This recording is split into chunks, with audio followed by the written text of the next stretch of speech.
RSG ಅಂಧರ ಬಳಗ ಸೃಷ್ಟಿಯಾಯಿತು ವಾಟ್ಸಾಪಿನೊಳಗ.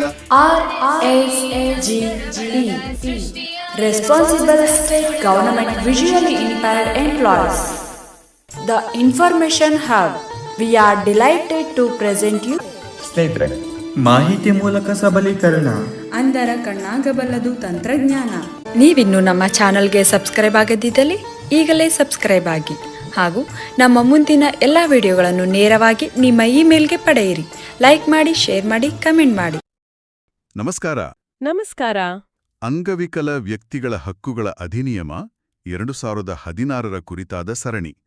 ಇದು ಸರಣಿಯ ಅಂತಿಮ ಮತ್ತು 28ನೇ ಕಂತು.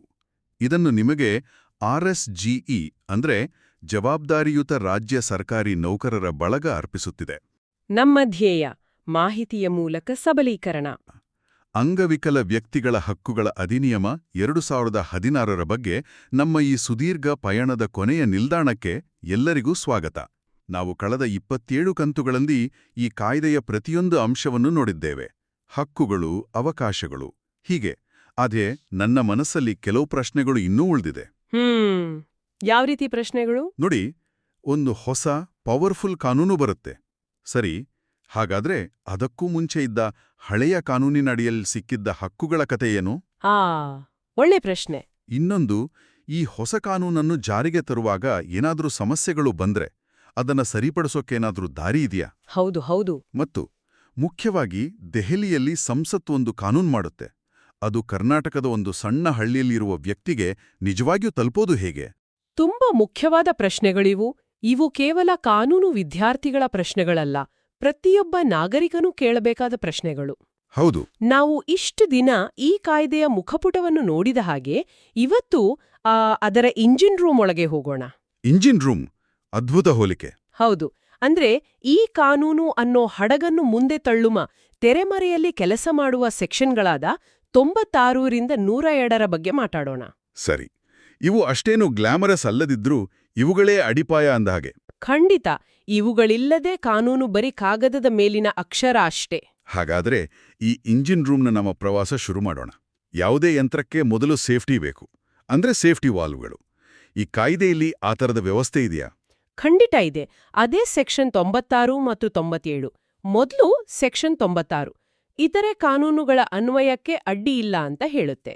ಅಂದ್ರೆ ಇದರ ಸರಳ ಅರ್ಥ, ಈ 2016ರ ಕಾಯ್ದೆ ಒಂದು ವಿಶೇಷ ರಕ್ಷಣೆ ಕೊಡುತ್ತೆ. ಆದರೆ ಯಾವುದೇ ಕಾನೂನಿನಲ್ಲಿ, ಉದಾಹರಣೆಗೆ IPCಯಲ್ಲಿ ಇದಕ್ಕಿಂತ ಒಳ್ಳೆಯ ಪರಿಹಾರ ಅಥವಾ ಕಠಿಣ ಶಿಕ್ಷೆ ಇದ್ರೆ ಅದನ್ನ ಬಳಸ್ಕೊಳ್ಬೋದು. ಓ, ಹಾಗಾದ್ರೆ ಇದು ಒಂದನ್ನು ಬಿಟ್ಟು ಇನ್ನೊಂದು ಅಂತಲ್ಲ. ಇಲ್ಲ ಇಲ್ಲ. ಎರಡರಲ್ಲೂ ಯಾವುದು ಉತ್ತಮವೋ ಅದನ್ನು ಆಯ್ಕೆ ಮಾಡಬಹುದು. ಬೆಸ್ಟ್ ಆಫ್ ಬೋತ್ ವರ್ಲ್ಡ್ಸ್ ಅನ್ನೋ ಹಾಗೆ ಅಲ್ವಾ? ನಿಖರವಾಗಿ. ಅಂಗವಿಕಲತೆಯುಳ್ಳ ವ್ಯಕ್ತಿಗೆ ಎಲ್ಲಿ ಗರಿಷ್ಠ ಪ್ರಯೋಜನ ಸಿಗುತ್ತೋ ಆ ಕಾನೂನನ್ನು ಆಯ್ಕೆ ಮಾಡಿಕೊಳ್ಳುವ ಸ್ವಾತಂತ್ರ್ಯ ಇದೆ. ಒಂದು ಉದಾಹರಣೆ ಕೊಟ್ರೆ ಚೆನ್ನಾಗಿರುತ್ತೆ. ಖಂಡಿತ. ಈಗ ಅಂಗವಿಕಲತೆಯುಳ್ಳ ಮಹಿಳೆಯೊಬ್ಬರ ಮೇಲೆ ದೌರ್ಜನ್ಯ ನಡೆದಿದೆ ಅಂಟ್ಕೊಳ್ಳೋಣ. ಈ 2016ರ ಕಾಯ್ದೆಯಡಿ ದೂರು ಕೊಡಬಹುದು. ಸರಿ. ಆದರೆ ಅದೇ ಸಮಯದಲ್ಲಿ IPC ಅಡಿಯಲ್ಲಿ ಆ ಅಪರಾಧಕ್ಕೆ ಇನ್ನೂ ಕಠಿಣ ಶಿಕ್ಷೆ ಇದ್ರೆ ಆಗ ಪ್ರಾಸಿಕ್ಯೂಟರ್ IPC ಅಡಿಯಲ್ಲೇ ಕೇಸ್ ಹಾಕಬಹುದು. ಯಾಕಂದ್ರೆ ಗುರಿ ಒಂದೇ. ಹೌದು. ಸಂತ್ರಸ್ತರಿಗೆ ನ್ಯಾಯ ಸಿಗಬೇಕು. ಹೌದು. ಗರಿಷ್ಠ ನ್ಯಾಯ ಮತ್ತು ಅಪರಾಧಿಗೆ ತಕ್ಕ ಶಿಕ್ಷೆ. ಈ ಸೆಕ್ಷನ್ ಆ ಆಯ್ಕೆಯನ್ನು ಮುಕ್ತವಾಗಿಡುತ್ತೆ. ಇದು ನಿಜಕ್ಕೂ ಒಂದು ಅತ್ಯುತ್ತಮ ಸುರಕ್ಷತಾ ಕ್ರಮ. ಅಚ್ಚಾ, ಇದು ಕಾನೂನು ಜಾರಿ ಮಾಡುವವರಿಗೆ ರಕ್ಷಣೆ. ಹೌದು. ಹಾಗಾದ್ರೆ ಕಾನೂನು ಜಾರಿಗೊಳಿಸುವ ಅಧಿಕಾರಿಗಳ ಗತಿಯೇನು? ಅವರನ್ನು ರಕ್ಷಿಸಬೇಕಲ್ಲ? ಹೌದು. ನಾನು ಸೆಕ್ಷನ್ 97ರ ಬಗ್ಗೆ ಕೇಳ್ತಾ ಇದ್ದೀನಿ. ಸದ್ಭಾವನೆಯಿಂದ ಕೈಗೊಂಡ ಕ್ರಮಕ್ಕೆ ರಕ್ಷಣೆ ಅಂತ. ಹೌದು. ನನ್ನ ಮೊದಲ ಅನಿಸಿಕೆ, ಇದು ನಿರ್ಲಕ್ಷ್ಯ ತೋರುವ ಅಧಿಕಾರಿಗಳಿಗೆ ಒಂದ್ ರೀತಿ ಲೂಪ್ ಹೋಲ್, ಅಂದ್ರೆ ತಪ್ಸ್ಕೊಳ್ಳೋಕೆ ದಾರಿ ಮಾಡ್ಕೊಡ್ತಾ? ಬಹಳ ಸೂಕ್ಷ್ಮವಾದ ಮತ್ತು ಸರಿಯಾದ ಪ್ರಶ್ನೆ. ಸದ್ಭಾವನೆ ಅಥವಾ ಗುಡ್ ಫೇತ್ ಅನ್ನೋ ಪದ ಕೇಳಿದ ತಕ್ಷಣ ಈ ಅನುಮಾನ ಬರೋದು ಸಹಜ. ಹೌದು. ಆದ್ರೆ ಕಾನೂನಿನಲ್ಲಿ ಸದ್ಭಾವನೆ ಅಂದ್ರೆ ಪ್ರಾಮಾಣಿಕವಾಗಿ, ಮೋಸದ ಉದ್ದೇಶವಿಲ್ಲದೆ ಮತ್ತು ಸರಿಯಾದ ಕಾಳಜಿಯಿಂದ ತೆಗೆದುಕೊಂಡ ನಿರ್ಧಾರ ಅಷ್ಟೇ. ಓ, ಹಾಗಾದ್ರೆ ಎಲ್ಲಾ ತಪ್ಪುಗಳಿಗೂ ರಕ್ಷಣೆ ಇಲ್ಲ? ಖಂಡಿತ ಇಲ್ಲ. ಒಬ್ಬ ಅಧಿಕಾರಿ ಬೇಕು ಅಂತಲೇ ತಪ್ಪು ಮಾಡಿದ್ರೆ ಅಥವಾ ಪೂರ್ತಿ ನಿರ್ಲಕ್ಷ್ಯ ವಹಿಸಿದ್ರೆ ಅವರಿಗೆ ಈ ಸೆಕ್ಷನ್ನ ರಕ್ಷಣೆ ಸಿಗೋದಿಲ್ಲ. ಇದಕ್ಕೂ ಒಂದು ಉದಾಹರಣೆ ಕೊಡಿ. ಯಾವಾಗ ರಕ್ಷಣೆ ಸಿಗುತ್ತೆ, ಯಾವಾಗ ಸಿಗಲ್ಲ? ಖಂಡಿತ. ಒಬ್ಬ ಜಿಲ್ಲಾಧಿಕಾರಿ ಅಂಗವಿಕಲತೆಯುಳ್ಳ ವ್ಯಕ್ತಿಗಳಿಗೆ ಅನುಕೂಲ ಆಗ್ಲಿ ಅಂತ ಒಂದು ಹೊಸ ಯೋಜನೆಗೆ ಬೇಗ ಅನುಮೋದನೆ ಕೊಡ್ತಾರೆ ಅಂದ್ಕೊಳ್ಳಿ. ಸರಿ. ಆತುರದಲ್ಲಿ ಒಂದು ಸಣ್ಣ ಪ್ರೊಸೀಜರಲ್ ತಪ್ಪು ಆಗುತ್ತೆ. ಇಲ್ಲಿ ಅವರ ಉದ್ದೇಶ ಪ್ರಾಮಾಣಿಕವಾಗಿತ್ತು ಅಲ್ವಾ? ಹೌದು. ಹಾಗಾಗಿ ಅವರ ಮೇಲೆ ವೈಯಕ್ತಿಕವಾಗಿ ಕೇಸ್ ಹಾಕೋದ್ರಿಂದ ಸೆಕ್ಷನ್ 97 ರಕ್ಷಣೆ ಕೊಡುತ್ತೆ. ಹಾಗಾದ್ರೆ ಯಾವಾಗ ಸಿಗಲ್ಲ? ಅದೇ ಅಧಿಕಾರಿ ಅಂಗವಿಕಲ ವ್ಯಕ್ತಿಗಳಿಗಾಗಿ ಮೀಸಲಿಟ್ಟ ದುಡ್ಡನ್ನ ಬೇರೆ ಯಾವುದಕ್ಕೂ ಬಳಸ್ಕೊಂಡ್ರೆ ಅದು ಸದ್ಭಾವನೆ ಆಗೋದಿಲ್ಲ. ಆಗ ಅವರ ಮೇಲೆ ಖಂಡಿತ ಕ್ರಮ ಜರುಗಿಸಬಹುದು. ಸ್ಪಷ್ಟವಾಯಿತು. ಅಂದ್ರೆ ಪ್ರಾಮಾಣಿಕ ಅಧಿಕಾರಿಗಳು ಭಯವಿಲ್ಲದೆ ಕೆಲ್ಸ ಮಾಡೋಕೆ ಇದು ಪ್ರೋತ್ಸಾಹ ಕೊಡುತ್ತೆ. ನಿಖರವಾಗಿಯೂ ಭ್ರಷ್ಟರಿಗೆ ರಕ್ಷಣೆ ಕೊಡಲ್ಲ. ಸರಿ, ನಮ್ಮ ಎಂಜಿನ್ನಲ್ಲಿ ಸೇಫ್ಟಿ ವಾಲ್ವ್ಗಳು ಸರಿಯಾಗಿವೆ. ಈಗ ಯಾವುದೇ ಹೊಸ ಯಂತ್ರವನ್ನು ಮೊದಲು ಬಾರಿ ಚಾಲೂ ಮಾಡಿದಾಗ ಕೆಲವು ಸಣ್ಣ ಪುಟ್ಟ ಸಮಸ್ಯೆಗಳು ಬರ್ತವೆ ಅಲ್ವಾ? ಸಹಜ. ಅದಕ್ಕೆ ಒಂದು on the go repair kit ಅಥವಾ ಒಂದು ಟ್ರಬಲ್ ಶೂಟಿಂಗ್ ಗೈಡ್ ಇರಬೇಕಲ್ಲ? ಖಂಡಿತವಾಗಿಯೂ. ಅದೇ ಸೆಕ್ಷನ್ 98 ತೊಂದರೆಗಳನ್ನು ನಿವಾರಿಸಲು ಅಧಿಕಾರ. ಓಕೆ. ಒಂದು ಹೊಸ ಕಾನೂನು ಜಾರಿಗೆ ಬಂದಾಗ ಅದರ ಅನುಷ್ಠಾನದಲ್ಲಿ ಕೆಲವು ಅನಿರೀಕ್ಷಿತ ಗೊಂದಲಗಳು ಉಂಟಾಗಬಹುದು. ಹೌದು. ಅಂತಹ ಆರಂಭಿಕ ಸಮಸ್ಯೆಗಳನ್ನು ಬಗೆಹರಿಸಲು ಕೇಂದ್ರ ಸರ್ಕಾರಕ್ಕೆ ತಾತ್ಕಾಲಿಕವಾಗಿ ಕೆಲವು ಸಣ್ಣಪುಟ್ಟ ಹೊಂದಾಣಿಕೆಗಳನ್ನು ಮಾಡುವ ಅಧಿಕಾರವನ್ನು ಈ ಸೆಕ್ಷನ್ ನೀಡುತ್ತದೆ. ತಾತ್ಕಾಲಿಕವಾಗಿ ಮಾತ್ರನಾ? ಹೌದು. ಇದಕ್ಕೊಂದು ಕಾಲಮಿತಿ ಇದೆ. ಈ ಅಧಿಕಾರ ಕಾಯ್ದೆ ಜಾರಿಯಾದ ದಿನಾಂಕದಿಂದ ಕೇವಲ 2 ವರ್ಷಗಳವರೆಗೆ ಮಾತ್ರ. ಇದು ಶಾಶ್ವತ ಅಧಿಕಾರ ಅಲ್ಲ. ಅಂದ್ರೆ ಕಾಯ್ದೆಯ ಮೂಲ ಉದ್ದೇಶಕ್ಕೆ ಧಕ್ಕೆ ತರುವಂತಿಲ್ಲ. ಸಾಧ್ಯವೇ ಇಲ್ಲ. ಕೇವಲ ಸಣ್ಣಪುಟ್ಟ ಗೊಂದಲ ನಿವಾರಿಸಲು ಇರುವ ಒಂದು ತುರ್ತು ಸಾಧನವಷ್ಟೇ ಇದು. ಸರಿ, ಇದು ಆರಂಭಿಕ ಸಮಸ್ಯೆಗಳಿಗೆ. ಆದ್ರೆ ದೀರ್ಘಕಾಲದ ಬದಲಾವಣೆಗಳ ಬಗ್ಗೆ ಏನೋ? ಈಗ ಒಂದು 10 ವರ್ಷಗಳ ನಂತರ ವೈದ್ಯಕೀಯ ವಿಜ್ಞಾನ ಒಂದು ಹೊಸ ಸ್ಥಿತಿಯನ್ನ ಅಂಗವಿಕಲತೆ ಅಂತ ಗುರುತಿಸುತ್ತೆ. ಆಗ ಏನ್ ಮಾಡ್ಬೇಕು? ಮತ್ತೆ ಇಡೀ ಕಾಯ್ದೆಯನ್ನ ಸಂಸತ್ತಿನಲ್ಲಿ ತಿದ್ದುಪಡಿ ಮಾಡುವ ದೊಡ್ಡ ಪ್ರೋಸೆಸ್ ಫಾಲೋ ಮಾಡ್ಬೇಕಾ? ಅದ್ಭುತವಾದ ಪ್ರಶ್ನೆ. ಇದಕ್ಕೆ ಉತ್ತರವೇ ಸೆಕ್ಷನ್ 99 ಅನುಸೂಚಿಯನ್ನು ತಿದ್ದುಪಡಿ ಮಾಡುವ ಅಧಿಕಾರ. ಇದು ಈ ಕಾಯ್ದೆಯ ಅತ್ಯಂತ ದೂರದೃಷ್ಟಿಯುಳ್ಳ ನಿಬಂಧನೆಗಳಲ್ಲಿ ಒಂದು. ಹಾಗಾದ್ರೆ ಪೂರ್ತಿ ಕಾಯ್ದೆ ಬದಲಿಸಬೇಕಾಗಿಲ್ಲ? ಖಂಡಿತ ಇಲ್ಲ. ಈ ಕಾಯ್ದೆಯ ಕೊನೆಯಲ್ಲಿ ಅಂಗವಿಕಲತೆಗಳ ಒಂದು ಪಟ್ಟಿ ಅಂದ್ರೆ ಶೆಡ್ಯೂಲ್ ಇದೆ. ಕಾಲಕ್ಕೆ ತಕ್ಕಂತೆ ಆ ಪಟ್ಟಿಗೆ ಹೊಸ ಅಂಗವಿಕಲತೆಗಳನ್ನು ಸೇರಿಸುವ ಅಧಿಕಾರವನ್ನು ಕೇಂದ್ರ ಸರ್ಕಾರಕ್ಕೆ ಈ ಸೆಕ್ಷನ್ ನೀಡುತ್ತೆ. ಓ, ಅದಕ್ಕೆ ಕೇವಲ ಒಂದು ನೋಟಿಫಿಕೇಶನ್ ಹೊರಡಿಸಿದ್ರೆ ಸಾಕಾ? ಅಷ್ಟೇ ಸಾಕು. ಅಂದ್ರೆ ಈ ಕಾಯ್ದೆ ಒಂದು ರೀತಿ ಸಾಫ್ಟ್ವೇರ್ ಅಪ್ಡೇಟ್ ಸ್ವೀಕರಿಸೋ ತರಹ ಕಾಲಕಾಲಕ್ಕೆ ಹೊಸ ಫೀಚರ್ಗಳನ್ನ ಸೇರಿಸ್ಕೊಳ್ತಾ ಹೋಗ್ಬೋದು. ಎಕ್ಸಾಕ್ಟ್ಲಿ. ಇದೇ ಕಾರಣಕ್ಕೆ ನಾವು ಈ ಕಾಯ್ದೆಯನ್ನು ಒಂದು ಜೀವಂತ ದಾಖಲೆ ಅಥವಾ ಲಿವಿಂಗ್ ಡಾಕ್ಯುಮೆಂಟ್ ಅಂತ ಕರೆಯೋದು. ಅದು ಕಲ್ಲಿನ ಮೇಲೆ ಕೆತ್ತಿದ ಶಾಸನದಂತೆ ಅಲ್ಲ. ಅಲ್ಲ, ಬದಲಿಗೆ ಸಮಾಜ ಮತ್ತು ವಿಜ್ಞಾನದ ಜೊತೆ ಬೆಳೆಯುವ, ವಿಕಸನಗೊಳ್ಳುವ ಸಾಮರ್ಥ್ಯವನ್ನು ಹೊಂದಿದೆ. ಇದು ಈ ಕಾನೂನಿನ ಅತಿದೊಡ್ಡ ಶಕ್ತಿ. ಇದು ನಿಜಕ್ಕೂ ಕುತೂಹಲಕಾರಿ. ನಾವೀಗ ಈ ಚರ್ಚೆಯ ಅತಿ ಮುಖ್ಯವಾದ ಭಾಗಕ್ಕೆ ಬಂದಿದ್ದೇವೆ ಅನಿಸುತ್ತೆ. ಹೌದು. ದೆಹಲಿಯಲ್ಲಿ ಮಾಡಿದ ಒಂದು ಕಾನೂನು, ಅಂದ್ರೆ ಒಂದು ಮನೆಯ ಬ್ಲೂ ಪ್ರಿಂಟ್, ಕರ್ನಾಟಕದ ಒಂದು ಜಿಲ್ಲೆಯಲ್ಲಿರೋ ವ್ಯಕ್ತಿಗೆ ಹೇಗೆ ಪ್ರಯೋಜನಕ್ಕೆ ಬರುತ್ತೆ? ಬ್ಲೂ ಪ್ರಿಂಟ್ ಇದ್ರೆ ಮನೆ ಕಟ್ಟೋಕಾಗಲ್ಲ. ನಿಜ. ಅದಕ್ಕೆ ಇಂಟೀರಿಯರ್ ಡಿಸೈನ್, ವೈರಿಂಗ್ ಪ್ಲಾನ್ ಎಲ್ಲ ಬೇಕು. ಆ ವಿವರಗಳೆಲ್ಲಿಂದ ಬರ್ತವೆ? ನಾವು ಸೆಕ್ಷನ್ 100 ಮತ್ತು 101 ಬಗ್ಗೆ ಮಾತಾಡ್ತಾ ಇದೀವಲ್ವಾ? ನಿಮ್ಮ ಹೋಲಿಕೆ 100ಕ್ಕೂ 100 ಸರಿ. ಕಾಯ್ದೆ ಅನ್ನೋದು ಬ್ಲೂ ಪ್ರಿಂಟ್ ಆದ್ರೆ ಅದನ್ನ ಕಾರ್ಯರೂಪಕ್ಕೆ ತರುವ ನಿಯಮಗಳು ಅಥವಾ ರೂಲ್ಸ್ ಇದೆಯಲ್ಲ, ಅವೇ ಇಂಟೀರಿಯರ್ ಡಿಸೈನ್. ಹೌದು. ಇವುಗಳಿಲ್ದೆ ಕಾಯ್ದೆ ಒಂದು ಖಾಲಿ ಚೌಕಟ್ಟು ಅಷ್ಟೇ. ಸೆಕ್ಷನ್ 100 ಕೇಂದ್ರ ಸರ್ಕಾರಕ್ಕೆ ರಾಷ್ಟ್ರಮಟ್ಟದಲ್ಲಿ ನಿಯಮ ರೂಪಿಸೋಕೆ ಅಧಿಕಾರ ಕೊಡುತ್ತೆ. ಮತ್ತು ಸೆಕ್ಷನ್ 101 ರಾಜ್ಯ ಸರ್ಕಾರಗಳಿಗೆ. ಹೌದು. ಇದೇ ಕಾಯ್ದೆಯ ನಿಜವಾದ ಹೃದಯ. ಮೊದಲು ಕೇಂದ್ರದ ಬಗ್ಗೆ ಮಾತಾಡೋಣ. ಸೆಕ್ಷನ್ 100ರ ಅಡಿಯಲ್ಲಿ ಕೇಂದ್ರ ಸರ್ಕಾರ ಯಾವೆಲ್ಲ ವಿಷಯಗಳ ಬಗ್ಗೆ ನಿಯಮಗಳನ್ನು ಮಾಡುತ್ತೆ? ಕೇಂದ್ರ ಸರ್ಕಾರ ರಾಷ್ಟ್ರಮಟ್ಟದ ಸಂಸ್ಥೆಗಳು ಅಂದ್ರೆ ರಾಷ್ಟ್ರೀಯ ನಿಧಿ, ಕೇಂದ್ರ ಸಲಹಾ ಮಂಡಳಿ, ಇವುಗಳ ಕಾರ್ಯವೈಖರಿ, ದೂರು ನಿರ್ವಹಣಾ ರಿಜಿಸ್ಟರ್ನ ಮಾದರಿ, ಈ ತರಹದ ವಿಷಯಗಳ ಬಗ್ಗೆ ನಿಯಮಗಳನ್ನು ರೂಪಿಸುತ್ತೆ. ಇದರ ಫಲವೇ 2017ರ ಕೇಂದ್ರ ಸರ್ಕಾರದ ನಿಯಮಗಳು. ಹೌದು. ಇದು ಇಡೀ ದೇಶಕ್ಕೆ ಒಂದು ಸಾಮಾನ್ಯ ಚೌಕಟ್ಟನ್ನು ಕೊಡುತ್ತೆ. ಸರಿ, ಕೇಂದ್ರ ಸರ್ಕಾರ ಒಂದು ದೊಡ್ಡ ಚಿತ್ರಣವನ್ನು ಕೊಡುತ್ತೆ.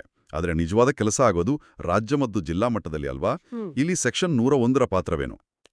ಅದೇ ಮುಖ್ಯ. ಇದರಲ್ಲಿ ಕಾಯ್ದೆ ಜಾರಿಯಾದ 6 ತಿಂಗಳೊಳಗೆ ನಿಯಮಗಳನ್ನು ರಚಿಸಬೇಕು ಅಂತ ಒಂದು ಸ್ಟ್ರಿಕ್ಟ್ ಸೂಚನೆ ಇದೆಯಲ್ಲ? ಹೌದು. ಅದು ಅತ್ಯಂತ ಗಂಭೀರವಾದ ಸೂಚನೆ. ಯಾಕಂದ್ರೆ ನಿಯಮಗಳೇ ಇಲ್ಲದೆ ರಾಜ್ಯದಲ್ಲಿ ಕಾಯ್ದೆಯನ್ನ ಜಾರಿಗೊಳಿಸೋಕೆ ಸಾಧ್ಯವೇ ಇಲ್ಲ. ಆ ಸೂಚನೆಯ ಫಲವೇ ಕರ್ನಾಟಕ ಅಂಗವಿಕಲ ವ್ಯಕ್ತಿಗಳ ಹಕ್ಕುಗಳ ನಿಯಮಗಳು 2019. ನಿಖರವಾಗಿ ಈ ನಿಯಮಗಳೇ ಈ ಕಾಯ್ದೆ ಕರ್ನಾಟಕದಲ್ಲಿ ಹೇಗೆ ಕೆಲಸ ಮಾಡಬೇಕು ಅನ್ನೋದಕ್ಕೆ ಒಂದು ಆಪರೇಷನಲ್ ಮ್ಯಾನ್ಯುವಲ್ ಇದ್ದ ಹಾಗೆ. ಆ ಕೈಪಿಡಿಯೊಳಗೆ ಏನೇನಿದೆ, ಕರ್ನಾಟಕದ ನಿಯಮಗಳಿರೋ ಒಂದು ಮುಖ್ಯ ಅಂಶವನ್ನು ವಿವರಿಸಬಹುದಾ? ಅದು ಸಾಮಾನ್ಯ ಜನರಿಗೆ ಹೇಗೆ ಸಹಾಯ ಮಾಡುತ್ತೆ? ಖಂಡಿತ. ಸೀಮಿತ ಪಾಲಕತ್ವ ಅಥವಾ ಲಿಮಿಟೆಡ್ ಗಾರ್ಡಿಯನ್ಶಿಪ್ ಅನ್ನೋ ಒಂದು ಪರಿಕಲ್ಪನೆ ತಗೊಳ್ಳೋಣ. ಸರಿ. ಬೌದ್ಧಿಕ ಅಸಾಮರ್ಥ್ಯ ಹೊಂದಿರುವ ಯುವಕ ಅದ್ಭುತ ಕಲಾವಿದನಾಗಿರಬಹುದು, ಆದ್ರೆ ಹಣಕಾಸಿನ ವ್ಯವಹಾರ ನಿಭಾಯಿಸೋಕೆ ಅವರಿಗೆ ಕಷ್ಟ ಆಗಬಹುದು. ಹಳೆಯ ಸಿಸ್ಟಂನಲ್ಲಿ ಅವರಿಗೆ ಪೂರ್ತಿ ಪಾಲಕತ್ವ ಅಂದ್ರೆ ಫುಲ್ ಗಾರ್ಡಿಯನ್ಶಿಪ್ ನೇಮಿಸೋ ಆಯ್ಕೆ ಮಾತ್ರ ಇತ್ತು. ಅದು ಅವರ ಜೀವನದ ಎಲ್ಲ ನಿರ್ಧಾರಗಳ ಹಕ್ಕನ್ನು ಕಿತ್ತುಕೊಳ್ತಿತ್ತು. ಅಂದ್ರೆ ಅವರ ಸ್ವಾತಂತ್ರ್ಯವನ್ನೇ ಕಸಿದುಕೊಂಡ ಹಾಗೆ. ಹೌದು. ಆದ್ರೆ ಈಗ ಕರ್ನಾಟಕ ನಿಯಮಗಳು 2019ರ ಪ್ರಕಾರ ಆ ಯುವಕನ ಪೋಷಕರು ನಮೂನೆ 1 ನಲ್ಲಿ ಅರ್ಜಿ ಹಾಕಿ. ನಮೂನೆ 1? ಹೌದು. ಆ ತೋರ್ನಲ್ಲಿ ಅರ್ಜಿ ಹಾಕಿ ಕೇವಲ ಹಣಕಾಸಿನ ವ್ಯವಹಾರಗಳಿಗೆ ಮಾತ್ರ ಸೀಮಿತವಾದ ಪಾಲಕತ್ವವನ್ನು ಪಡೆಯಬಹುದು. ವಾವ್! ಅಂದ್ರೆ ಆ ಕಲಾವಿದ ಎಲ್ಲಿ ವಾಸಿಸಬೇಕು, ಯಾರನ್ನು ಮದುವೆ ಆಗಬೇಕು, ಈ ಎಲ್ಲ ನಿರ್ಧಾರಗಳನ್ನು ಅವರೇ ತೆಗೆದುಕೊಳ್ಳಬಹುದು. ಖಂಡಿತ. ನೋಡಿ, ಒಂದು ಸಣ್ಣ ನಿಯಮ ಒಬ್ಬ ವ್ಯಕ್ತಿಯ ಘನತೆ ಮತ್ತು ಸ್ವಾತಂತ್ರ್ಯವನ್ನು ಹೇಗೆ ಎತ್ತಿ ಹಿಡಿಯುತ್ತೆ. ಇದೇ ಸೆಕ್ಷನ್ 101ನ ಶಕ್ತಿ. ಇದು ನಿಜಕ್ಕೂ ಅದ್ಭುತ. ಕಾನೂನಿನ ಸೌಂದರ್ಯ ಇರೋದೇ ಇಂತಹ ಸೂಕ್ಷ್ಮ ವಿವರಗಳಲ್ಲಿ. ಹಾಗಾದ್ರೆ ನಾವು ನಮ್ಮ ಇಂಜಿನ್ ರೂಮ್ ಪ್ರವಾಸದ ಕೊನೆ ಹಂತಕ್ಕೆ ಬಂದಿದ್ದೇವೆ. ಹೌದು. ಈ ಹೊಸ 2016ರ ಹಡಗನ್ನು ಕಟ್ಟಿದ್ದೇವೆ. ಅದರ ಆಪರೇಟಿಂಗ್ ಮ್ಯಾನ್ಯಲ್ ಕೂಡ ರೆಡಿ ಇದೆ. ಆದ್ರೆ ಇದಕ್ಕೂ ಮುಂಚೆ ಇದ್ದ 1995ರ ಹಳೆಯ ಹಡಗಿನ ಕಥೆಯೇನು? ಅದಕ್ಕಾಗಿಯೇ ಸೆಕ್ಷನ್ 102 ಇದೆ. ನಿರಸನ ಮತ್ತು ಉಳಿಸುವಿಕೆಗಳು ಅಂತ. Repeal and savings. ಇದರಲ್ಲಿ 2 ಭಾಗಗಳಿವೆ ಅಂದಾಗೆ. ಹೌದು. ಮೊದಲನೆಯದು ನಿರಸನ ಅಥವಾ ರಿಪೀಲ್. ಇದರರ್ಥ 1995ರ ಹಳೆಯ ಕಾಯ್ದೆಯನ್ನು ಅಧಿಕೃತವಾಗಿ ರದ್ದುಗೊಳಿಸಲಾಗಿದೆ. ಅದು ಇನ್ನು ಚಾಲ್ತಿಯಲ್ಲಿಲ್ಲ. ಆದರೆ ಆಗ್ಲೇ ಆತಂಕ ಶುರುವಾಗುತ್ತೆ.